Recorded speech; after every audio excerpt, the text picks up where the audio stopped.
पंचायत चुनाव के वोटों की गिनती अभी भी जारी है। 12 जिलों में हुई चुनाव की मतगणना इस वक्त चल रही है, जिसमें अब तक 358 में से करीब 341 से ज्यादा जिला पंचायत सीटों के नतीजे आ चुके हैं। इसमें 81 सीटों पर बीजेपी समर्थित, 38 सीटों पर कांग्रेस समर्थित प्रत्याशी जीते हैं। क्षेत्र पंचायत सदस्यों की बात करें तो राज्य भर में 2974 सीटों में से अब तक 2969 से ज्यादा परिणाम आ चुके हैं। 959 से ज्यादा परिणाम आ चुके हैं। वहीं ग्राम प्रधान के 90% से ज्यादा नतीजे अब आ चुके हैं। ग्राम प्रधान के 7499 पदों में से 7460 से ज्यादा नतीजे आ चुके हैं। हालांकि 12 जिलों में 89 काउंटिंग सेंटरों में मतगणना अभी भी इस वक्त भी जारी है।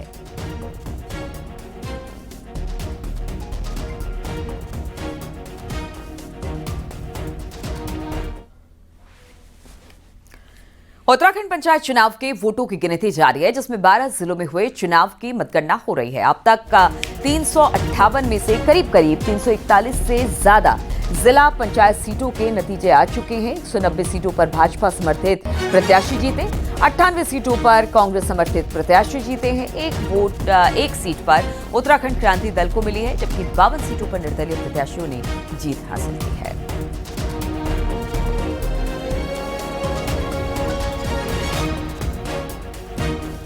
अब देखिए, बहुत सारे परिणाम आ गए हैं और उन परिणामों को भी बता रहे हैं। 52 सीटों पर निर्दलीय प्रत्याशियों की जीत हुई है और कांग्रेस और बीजेपी के खाते में भी सीट गई है। बातचीत करने के लिए इस वक्त हमारे साथ देहरादून से सुनील नवप्रभात और चमोली से नितिन सेमवाल जुट गए हैं।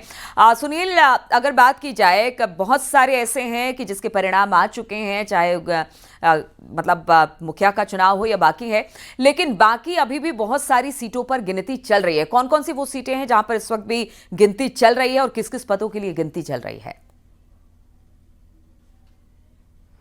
देखिए नीलू, जो मतगणना कल सुबह 8 बजे से शुरू हुई थी, अब वो लगभग अपने अंतिम दौर में है। जिला पंचायत सदस्यों पर एक तरह से तस्वीर अब लगभग साफ होने लगी है। 341 से जो अधिक सीटें हैं उनके परिणाम डिक्लेयर हो गए और बाकी जो बच्चे हैं उनके भी अगले 1 से 2 घंटे में पिक्चर क्लियर हो जाएगी। इसके अलावा ग्राम प्रधान, क्षेत्र पंचायत सदस्य और ग्राम पंचायत सदस्य, इन पदों पर भी अभी कई जगह जो काउंटिंग है वो जारी है, लेकिन ये माना जा रहा है कि अगले 1 से 2 घंटे के भीतर चूंकि अंतिम दौर है काउंटिंग का, पूरी तस्वीर साफ हो जाएगी, पूरे रिजल्ट क्लियर हो जाएंगे। जहां तक जिला पंचायत सदस्यों की बात है, क्योंकि ये मुख्यतः फोकस है सियासी पार्टियों का भी, बीजेपी कांग्रेस का भी, क्योंकि ये जिले में एक सर्वोच्च सदन होता है और इन्हीं सदस्यों के द्वारा इसके बाद जिला पंचायत अध्यक्ष का गठन होता है, उसके लिए मतदान होता है। लिहाजा दोनों ही दलों की नजरें हैं जिला पंचायत सदस्यों पर। अभी तक के जो 341 सीटों के जो परिणाम आए हैं उससे जो तस्वीर उभर कर आ रही है, तो बीजेपी कहीं ना कहीं बढ़त बनाए हुए है कांग्रेस पे, लेकिन कई जिलों में ऐसे भी हालात हैं जहां बीजेपी को बुरी तरह से मुंह की खानी पड़ी है। खासकर अगर मैं चमोली की बात करूं, जहां से अभी नितिन सेमवाल इसको डिटेल के साथ बताएंगे, लेकिन मैं एक खास बात ये कहना चाहूँगा कि चमोली से ही बीजेपी के प्रदेश अध्यक्ष भी हैं और राज्यसभा सांसद महेंद्र भट्ट भी हैं। चमोली में बीजेपी ने जितने भी अपने समर्थित उम्मीदवार कैंडिडेट वहां पर खड़े किए थे, वो सब के सब चुनाव हार गए। यहाँ तक कि चमोली में बीजेपी का जो ब्लॉक प्रमुख थे दानू, वो भी इस बार क्षेत्र पंचायत सदस्य का चुनाव हार गए। इसी चमोली में राजेंद्र भंडारी भी हैं, जो कांग्रेस से आकर बीजेपी में शिफ्ट हुए। उनकी पत्नी यहाँ पर निवर्तमान जिला पंचायत अध्यक्ष रही है। वो इस बार जिला पंचायत सदस्य का चुनाव लड़ रही थी और जिला पंचायत अध्यक्ष की प्रबल दावेदार थी, लेकिन चुनाव हार गई। तो एक बड़ा झटका चमोली में बीजेपी को लगा है। इसके अलावा अल्मोड़ा में भी बीजेपी को कहीं ना कहीं चुनावी मैनेजमेंट की जरूरत पड़ेगी। वहाँ पर बीजेपी कमजोर होती दिख रही है। कांग्रेस के पूर्व स्पीकर गोविंद सिंह कुंजवाल की बहू सुनीता कुंजवाल वहाँ पर एक दमदार प्रत्याशी के तौर पर आगे आई हैं। वो जिला पंचायत सदस्य का चुनाव जीती हैं और जिला पंचायत अध्यक्ष की प्रबल दावेदार हैं, तो वहाँ पर भी बीजेपी को मशक्कत करनी होगी। इसके अलावा नैनीताल और उधम सिंह नगर 2 और जिले हैं जहाँ पर बीजेपी को मुश्किलों का सामना करना पड़ सकता है, जहाँ पर बीजेपी का ग्राफ थोड़ा डाउन है।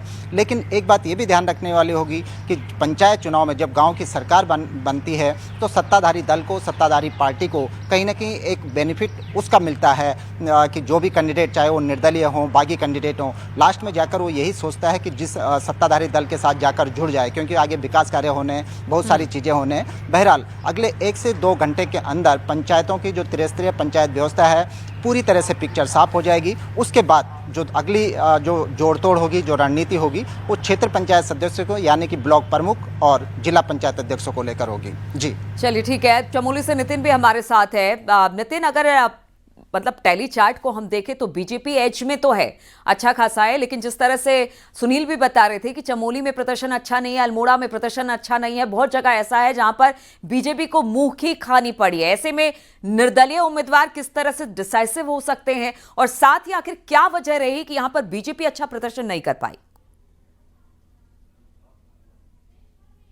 जी, अगर बात करें तो चमोली जनपद की अगर मैं बात करूं तो 9 विकास खंडों में जिस तरीके से बीजेपी के अधिकृत प्रत्याशी अभी तक हारे हुए हैं, तो कहीं ना कहीं ये जो संगठन जिला संगठन है उसकी जिम्मेदारी है कि उसने किस तरीके से यहाँ पे प्रत्याशियों को मैदान में उतारा, किस तरीके का मैनेजमेंट था, ये सारी इस चीज पर दर्शाता है। कहीं ना कहीं जिले भर में जो मैनेजमेंट किया जाना था वो मैनेजमेंट नहीं हो पाया, और कुछ जगहों पर जो प्रत्याशियों को टिकट दिया जाना था लास्ट टाइम पर उन प्रत्याशियों का टिकट भी काट दिया गया, और वो लोग भी उसके बाद बागी हो गए, और हो सकता है कि उन्होंने निर्दलीय प्रत्याशियों को सपोर्ट किया हो, इसलिए इस तरीके से बीजेपी को जगह जगह नुकसान झेलना पड़ा है। सबसे बड़ी बात यह है कि कर्णप्रयाग क्षेत्र में जो विधानसभा क्षेत्र है वहां पे बीजेपी के विधायक हैं, थराली में बीजेपी के विधायक हैं, लेकिन वहां पे भी बीजेपी को लगभग लगभग सारी सीटों पर हार का सामना करना पड़ा है। और यहीं पर अगर बात करें तो ब्लॉक प्रमुख जो पहले थे उनको भी हार का सामना करना पड़ा है। तो कहीं ना कहीं विधानसभा वाइज अगर बात करें तो बीजेपी को भारी नुकसान चमोली जनपद में हुआ है। हालांकि बीजेपी ही नहीं बल्कि इस मामले में कांग्रेस भी कहीं ना कहीं पीछे है, और कांग्रेस को भी यहाँ पे अपने ठीक ठाक प्रत्याशियों जो उन्होंने मैदान में उतारे थे उनको भी हार का सामना करना पड़ा है। लेकिन एक चीज सबसे बड़ी बात निकल कर ये आ रही है कि जिस तरीके से पहाड़ में अब युवा वर्ग राजनीति में जिस तरीके से सक्रिय हो रहा है, और महिलाएं जिस तरीके से लगातार राजनीति में सक्रिय हो रही है, तो कहीं ना कहीं इसका खामियाजा अब राजनीतिक पार्टियों को भुगतना पड़ रहा है।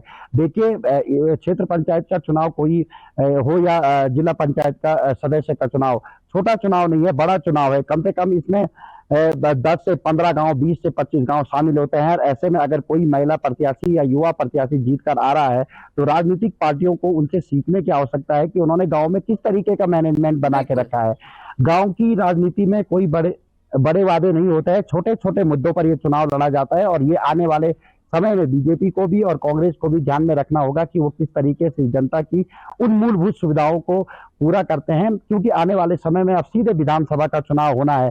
तो कहीं ना कहीं मंथन करने की आवश्यकता चमोली जनपद बिल्कुल, की और विशेष तौर ग्राउंड पर अगर लेवल का मैं ये बात करूं चुनाव तो है। तीनों कहते हैं विधानसभा कि में ये निचले स्तर पर सब का चुनाव होता है, और यहीं से आपके कोर मेंबर्स जो पार्टी के होते हैं वो एक तरह से अपनी बात रखते हैं, लोगों तक अपनी बात पहुंचाते हैं। और ऐसे में अगर कहीं पर किसी पार्टी को इसका खामियाजा भुगतना पड़ रहा है तो फिर ये चिंता का विषय है। हालांकि देखिए, पंचायत चुनाव सदस्य के लिए बहुत हद तक स्थिति साफ हो गई है, लेकिन कुछ देर में और भी स्थिति साफ हो जाएगी जब पूरी तरह से काउंटिंग हो जाएगी। बहुत बहुत शुक्रिया आप दोनों का हमारे साथ जुड़ने के लिए।